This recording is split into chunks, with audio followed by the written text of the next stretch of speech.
नमस्कार।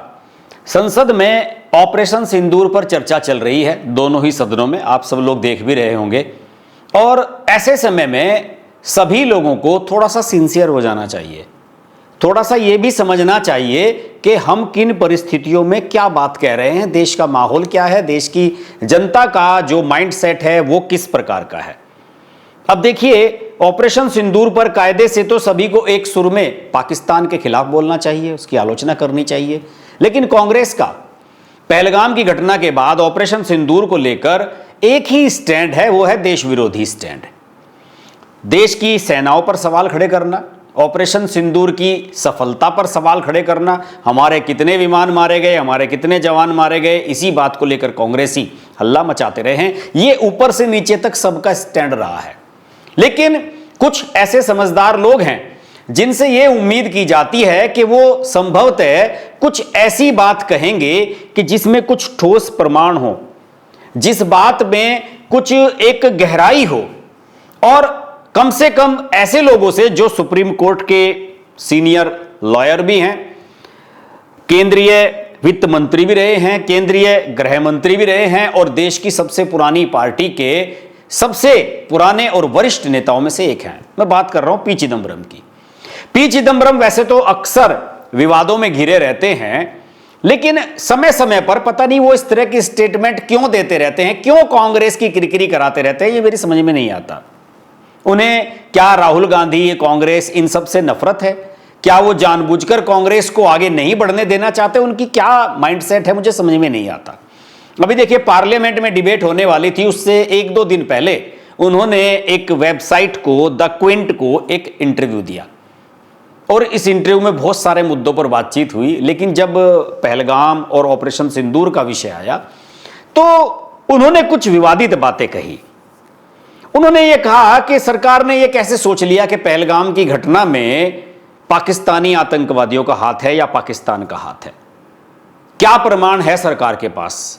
दूसरा, उन्होंने ये कहा कि सरकार हम अपनी सामरिक गलतियों को छिपा रही है, नुकसान को छिपाया जा रहा है, और हमने रणनीति क्यों चेंज की ऑपरेशन सिंदूर के दौरान, यह भी सरकार को बताना चाहिए।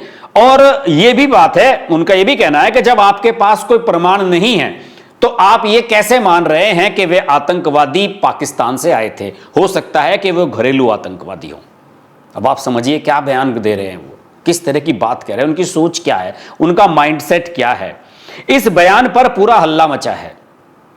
भारतीय जनता पार्टी ने उनकी कड़ी आलोचना की, और कुछ नेताओं ने तो उनको पाकिस्तान का डिफेंस लॉयर भी डिक्लेयर कर दिया कि ये पाकिस्तान की सुरक्षा कर रहे हैं। हालांकि बाद में पी चिदंबरम ने एक सोशल मीडिया पर पोस्ट भी लिखी, एक्स पर, और उसमें कहा उन्होंने कि ट्रोल कई तरह के होते हैं, लेकिन सबसे खराब वो होता है जो पूरी रिकॉर्डिंग को दबाकर चंद शब्दों को म्यूट करके जो बोलने वाला वक्ता है उसको काले रंग में रंग देता है। उनका कहने का मतलब है कि उनके इस वीडियो के अंश को छेड़छाड़ करके रिलीज किया गया। चलिए हम मान लेते हैं कि द क्विंट को जो इंटरव्यू उन्होंने दिया उसमें जो बातें कही उनको तोड़ मरोड़ कर पेश किया जा रहा है। लेकिन कुछ बातें मैं आपको इतिहास की बता रहा हूं जो पी चिदंबरम से जुड़ी हुई हैं। जरा बताइए कि ये बातें भी पी चिदंबरम के समय में हुई थी या नहीं। इस देश में अगर मैं कहूं कि सबसे बड़ा आतंकी हमला क्या था तो आप 26/11 की बात करेंगे, जो मुंबई में हुआ था, जिसमें आप सब जानते ही हैं कि हमारे देश के बहुत सारे लोग मारे गए थे, और साथ ही साथ उसमें कुछ विदेशी लोग भी मारे गए थे। कसाब और उसके साथी आतंकवादियों ने हमला किया था, और एक के बाद एक कई स्थानों पर इस प्रकार के हमले किए थे कि उसमें बहुत सारे ऐसे लोग मारे गए थे जो मासूम थे। कभी होटल पर हमला कर दिया, रेलवे स्टेशन पर अंधाधुंध गोलियां चला दी, एक कॉलेज में जाकर गोलियां चलाई गई, और ये मेरे ख्याल में 2-3 दिन तक चलने वाला आतंकी हमला था। ऐसा देश में क्या मैंने किसी भी दुनिया के किसी हिस्से में ऐसा आतंकवादी हमला नहीं देखा था। ये 26 नवंबर 2008 का मामला मैं आपसे बता रहा हूं। और इस पूरे घटनाक्रम में दोस्तों आपको मैं बता दूं कि इस हमले में जो लोग मारे गए थे उनमें कुछ पुलिस वाले भी शामिल थे, हमारे सुरक्षा कर्मी भी शामिल थे, और उस समय देश में यूपीए की सरकार थी। केंद्र में गृह मंत्री थे शिवराज पाटिल, और शिवराज पाटिल, जब यह घटना हुई 26 नवंबर को देश में बवाल मचा, तो शिवराज पाटिल ने इसकी नैतिक जिम्मेदारी लेते हुए 29 नवंबर 2008 को इस्तीफा दे दिया और अगले ही दिन से 30 नवंबर से पी चिदंबरम को देश का गृह मंत्री बना दिया गया। उससे पहले वो वित्त मंत्री थे। ये मैं यूपीए फर्स्ट की बात कर रहा हूं। तो उस समय उनकी जिम्मेदारी क्या थी? उस समय पी चिदंबरम की जिम्मेदारी यह थी कि इस घटना के पीछे हमारा कोई इंटेलिजेंस फेलियर है, किसी सूचना का फेलियर है, यह सब जानकारी होनी चाहिए थी। और इसमें पुख्ता प्रमाण था कि कसाब और उसके साथी पाकिस्तान से आए थे, समुद्र के रास्ते घुसे थे। उसके बावजूद भी यूपीए की सरकार एक छोटी सी माचिस की तिल्ली भी पाकिस्तान में फेंक नहीं पाई। और यह सवाल उठाते हैं आज की सरकार पर और ऑपरेशन सिंदूर पर। इतनी बड़ी घटना के पाकिस्तान पर हमला हो जाना चाहिए था, पाकिस्तान को तहस नहस कर देना चाहिए था भारत को, लेकिन चूं नहीं निकली सरकार के मुंह से। मनमोहन सिंह भी उस समय प्रधानमंत्री की तरह चुप रहे। जो अपने प्रधानमंत्री का उनका औरा था, जो उनका जिम्मेदारियां थी बेसिक, उसको भी उन्होंने नहीं निभाया। और इतने बड़े आतंकी हमले पर पाकिस्तान को भारत अलग थलग नहीं कर पाया। यह चिदंबरम का फेलियर था। वैसे चिदंबरम बताऊं, उसके बाद चिदंबरम का यह कहना था कि भाई हमला जब हुआ जब तो मैं गृह मंत्री नहीं था। बिल्कुल सही बात है। लेकिन इसके बाद चिदंबरम ने 2008 से लेकर और 2012 तक, 31 जुलाई 2012 तक वो गृह मंत्री रहे, यूपीए 2 की सरकार में भी। तो उन्होंने इस दौरान देश में इंफ्रास्ट्रक्चर पर और खासतौर से जो इंटरनल सिक्योरिटी है, आंतरिक सुरक्षा है, उस पर बहुत पैसा पानी की तरह बहाया। इंटेलिजेंस पर पैसा लगाया, ये किया, वो किया, फलाना किया, ढिमकाना किया। उसके बावजूद भी 13 जुलाई 2011 को मुंबई में एक फिर बड़ा आतंकी हमला हुआ, जिसमें 18 लोग मारे गए, 131 लोग घायल हुए। और उसके बाद भी उन्होंने कहा कि इसमें कोई इंटेलिजेंस फेलियर नहीं था, कोई इंटेलिजेंस सूचना ही नहीं मिली थी हमें। तो अब जब आपको इंटेलिजेंस सूचना नहीं मिली तो ये इंटेलिजेंस फेलियर नहीं हुआ तो और क्या हुआ? मीडिया ने भी उनका खुल करके मजाक उड़ाया था। और मैं आपको बताता हूं कि अगस्त 2010 में, ये तो बात 2011 की मैंने आपको बता दी, अगर अगस्त 2010 में वो गृह मंत्री थे तो जाहिर है जितने भी पुलिस अधिकारी हैं देश भर के, उनके भी वो मंत्री हो गए। हर साल आप जानते हैं, शायद हर दूसरे साल देश भर के सभी राज्यों के जो डीजीपी होते हैं, जो टॉप पुलिस अफसर होते हैं, उनकी गृह मंत्री के साथ एक बैठक होती है। ये पारंपरिक है। पहले ये हमेशा दिल्ली में होती थी, लेकिन मोदी के कार्यकाल में ये अलग अलग राज्यों में अब होने लगी है, जो कि एक बहुत अच्छा साइन है। लेकिन उस समय ये दिल्ली में होती थी और अगस्त 2010 में ये दिल्ली में हुई और इसमें बैठक में भाग लिया गृह मंत्री के तौर पर पी चिदंबरम ने। वहां पर पुलिस अधिकारियों को ये क्या कहते हैं कि देश में भगवा आतंकवाद की बहुत घटनाएं हो रही हैं। इस सैफ्रॉन टेररिज्म, भगवा आतंकवाद से हम सबको सावधान रहने की आवश्यकता है और इस पर लगाम लगाने की आवश्यकता है। बताइए ये शब्द कहां से निकाल करके लाए? ये शब्द पहली बार एक पत्रकार था, शायद प्रवीण स्वामी उसका नाम था, अगर मेरे सही याद है तो। गुजरात दंगे हुए थे 2002 में, जब मोदी मुख्यमंत्री थे वहां के। तो उस घटना के बाद, उस गुजरात दंगे के बाद यह टर्म उस पत्रकार ने यूज की थी, जिस पर देश भर के हिंदुओं को बड़ा ऐतराज था कि आप भगवा आतंकवाद कहां से लेकर के आ गए। लेकिन उसे चिदंबरम पुलिस वालों के बीच में बोल रहे हैं, बीच पुलिस वालों की मीटिंग में उन्होंने यह बात बोली और बड़े ऑथेंटिक तरीके से यह कहा अधिकारियों को कि हमें इस पर लगाम लगाए जाने की आवश्यकता है।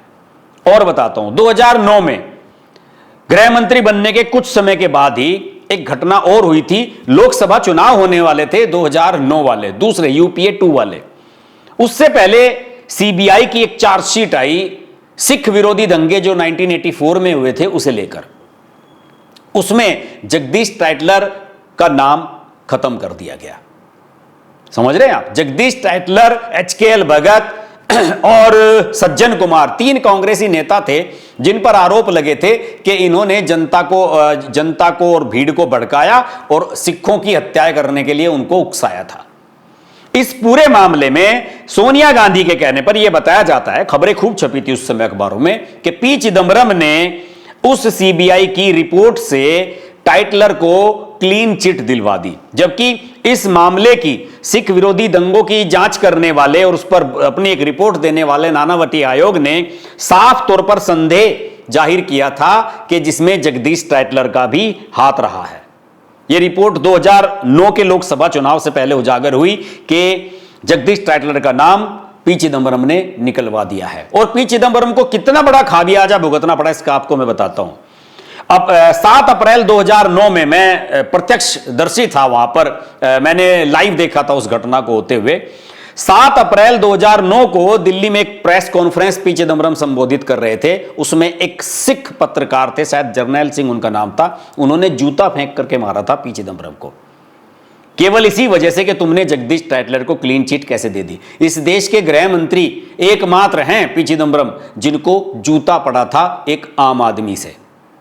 और आज देखिए, आज देश में किस तरह की बातें की जा रही हैं। देश में एक समय यह था, आज आप देखते होंगे देश में जब अमित शाह बोलते हैं पार्लियामेंट में गृह मंत्री के तौर पर, तो उन्होंने अभी एक भाषण में यह कहा था कि मार्च 2026 तक देश नक्सलवाद से मुक्त हो जाएगा। यह बहुत बड़ी उपलब्धि होगी, ऐतिहासिक उपलब्धि होगी। और पी चिदंबरम के समय में क्या हो रहा था मैं आपको बताता हूं। पी चिदंबरम जो है वो कतई भी काबू नहीं कर पा रहे थे नक्सलवाद पर। अप्रैल 2010 में इस देश की सबसे बड़ी नक्सलवादी घटना हुई थी दंतेवाड़ा में, जिसमें 75 सीआरपीएफ के जवान मारे गए थे। पुलवामा वाली जो घटना थी उसमें तो आप जानते ही हैं कि हमारे 40 से अधिक जवान आतंकवादियों ने गाड़ी को उसको उड़ा दिया था, उसमें शहीद हो गए थे। लेकिन 75 सीआरपीएफ के जवानों को नक्सलियों ने अपने हमले में बुरी तरीके से मारा था और उस समय पी चिदंबरम गृह मंत्री थे। और पी चिदंबरम क्या कहा करते थे कि जो अफस्पा का कानून है, जो सशस्त्र बलों को विशेषाधिकार देता है किसी भी घर में घुसकर तलाशी देने का, ज्यादातर ये पूर्वोत्तर और जो नक्सलवाद से प्रभावित इलाके हैं या डिस्ट्रिक्ट्स हैं वहां पर अफस्पा लागू था, जैसे कि जम्मू कश्मीर में भी उस समय लागू था क्योंकि वहां बहुत ज्यादा आतंकवाद था। इसके वे प्रबल विरोधी थे। उनका यह कहना था कि यह बड़ा घृणित कानून है, इसका इस्तेमाल नहीं किया जाना चाहिए। और उनके समय में नक्सलवाद लगातार बढ़ता रहा, जिसे अमित शाह ने पिछले 5-6 साल में बिल्कुल खत्म कर दिया है।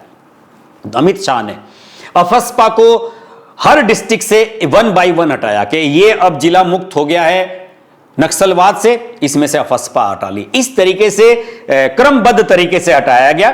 और उस समय उमर अब्दुल्ला जो जम्मू कश्मीर के मुख्यमंत्री थे वो ये कहा करते थे कि पी चिदंबरम साहब की बड़ी अच्छी सोच है अफस्पा को लेकर और उन जैसे 2-3 मंत्री और होने चाहिए।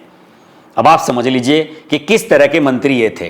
पहलगाम की घटना केवल 26 लोगों की हत्या के बाद ऑपरेशन सिंदूर में कन्वर्ट हुई, जिनको धर्म मजहब पूछकर आतंकवादियों ने मारा और उसके बाद पाकिस्तान पर हमला बोला भारतीय सेना ने। मुंबई जो हमले हुए थे जब चिदंबरम गृह मंत्री बने पहली बार, कसाब वाले जो हमले थे उसमें 166 लोग मारे गए थे, ये ऑन रिकॉर्ड है। और उसके बाद पाकिस्तान में एक छोटा सा पटाखा भी नहीं छोड़ पाए थे भारत के ये गृह मंत्री जो आज ज्ञान दे रहे हैं। देखिए, ये तो गृह मंत्री के तौर पर उनके कारनामे हैं। अगर मैं वित्त मंत्री के तौर पर उनके कारनामे आपको याद कराने लगूं तो मुझे शायद बहुत लंबा वीडियो बनाना पड़ जाएगा। ये जो नीरव मोदी, विजय माल्या, ललित मोदी, ये सारे के सारे बैंकों का पैसा लेकर के भागे, सबको लोन उनके वित्त मंत्री के कार्यकाल में सैंक्शन कराए गए। ये प्रमाण है, ऑन रिकॉर्ड है कि वित्त मंत्री के यहां से बैंकों के टॉप ऑफिसर्स को ईमेल जाते थे कि इनका लोन आप पास क्यों नहीं कर रहे हैं। प्रमाण दिए गए हैं, सरकार ने प्रमाण दिए इसके। तो ऐसे तो ये गृह मंत्री हैं। आज तो ये बोल रहे हैं, बयान दे रहे हैं, कुछ भी कह रहे हैं, पुलवामा पर, पहलगाम पर, सारी घटनाओं पर ये सवाल खड़े कर रहे हैं। लेकिन आप ये समझिए कि आप ये किस तरह के गृह मंत्री रहे हैं। नरेंद्र मोदी के खिलाफ, अमित शाह के खिलाफ इन्होंने क्या क्या साजिशें नहीं कराई। तीस्ता सितलवाड़ जैसी वामपंथन को लगातार फंडिंग दिलाते थे ये केंद्र सरकार से, उनके एनजीओ को, और उसका काम सिर्फ था नरेंद्र मोदी के खिलाफ मुसलमानों को भड़काना और एक के बाद एक पुराने मुकदमे खोल करके लाना। ये तो बाकायदा प्रमाण है। खुलेआम कहा गया है कि प्रमाण है, आप सोशल मीडिया पर सर्च कर लीजिए कि अहमद पटेल जो गुजरात के वरिष्ठ कांग्रेस नेता थे, उनके कहने पर सोनिया गांधी सारी की सारी फंडिंग तीस्ता सितलवाड़ और ऐसे ऐसे लोगों को कराया करती थी। तो पी चिदंबरम जो आज बयान दे रहे हैं ना, उस पर एक कहावत मुझे याद आ रही है कि वो देसी कहावत है कि छाछ तो बोले ही बोले, छलनी भी बोल रही है जिसमें 70 छेद हैं। तो 70 छेद वाले पी चिदंबरम साहब को अब चुप हो जाना चाहिए, क्योंकि उनके पास बोलने के लिए कुछ है नहीं।